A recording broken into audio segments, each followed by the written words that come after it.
शनि के प्रकोप के कारण राजा विक्रमादित्य पर लगा चोरी का आरोप।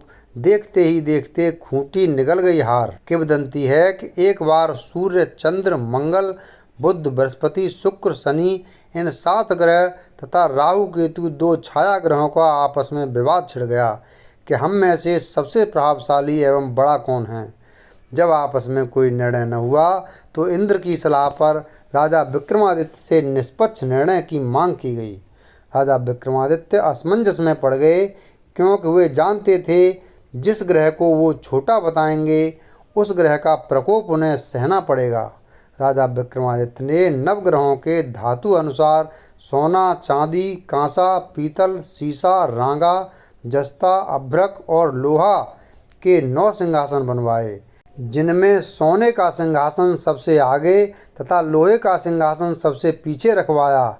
सभी ग्रहों से निवेदन किया कि वे अपने अपने धातु अनुसार अपने सिंहासनों पर विराजमान हों। जिसका आसन सबसे आगे वह बड़ा और जिसका आसन सबसे पीछे वह सबसे छोटा होगा।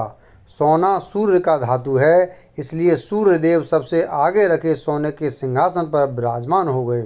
इसी प्रकार सबसे पीछे रखे लोहे धातु के सिंहासन को देखकर शनिदेव क्रोधित हो गए और विक्रमादित्य को ग्रहों का सिद्धांत बताया कि सूर्य एक राशि पर 1 महीना, चंद्रमा 2.25 दिन, मंगल 1.5 महीने, बुध एवं शुक्र 1-1 महीने, राहु और केतु उल्टा चलते हुए 18 महीने एक राशि पर रहते हैं, परंतु शनि एक राशि पर 2.5 साल और 7.5 के दौरान एक राशि को 7.5 वर्ष प्रभावित करते हैं।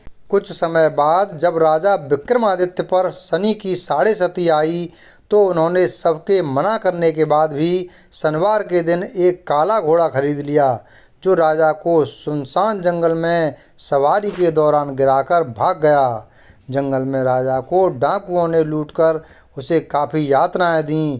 किसी तरह राजा अपनी जान बचाकर दूसरे राज्य में फटे हाल जा पहुँचे।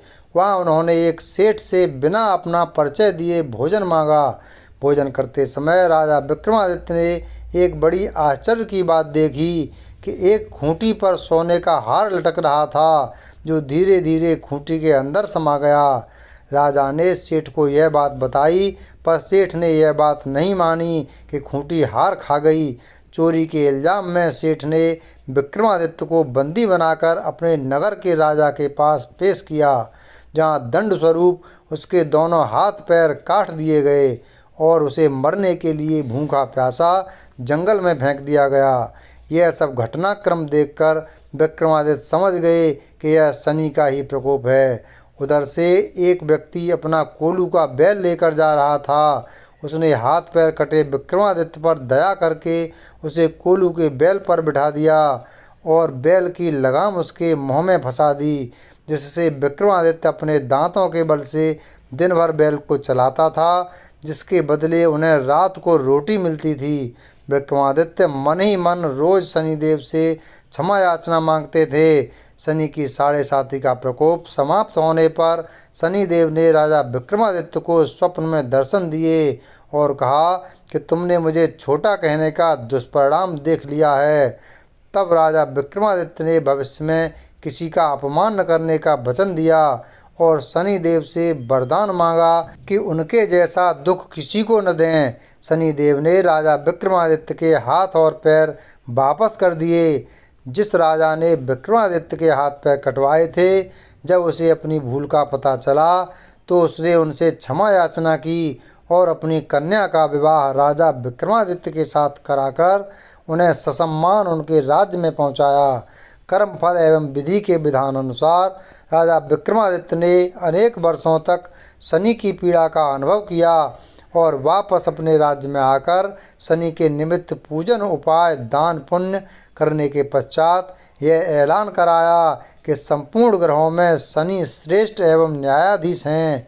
जाने अनजाने में किए गए पाप कर्मों का प्रायश्चित करने पर शनिदेव क्षमा करके व्यक्ति का खोया हुआ मान सम्मान, धन वैभव, सूद समेत वापस कर देते हैं। वीडियो अगर पसंद आया हो तो वीडियो को लाइक करें, चैनल को सब्सक्राइब करें और बेल आइकन प्रेस करें। धन्यवाद।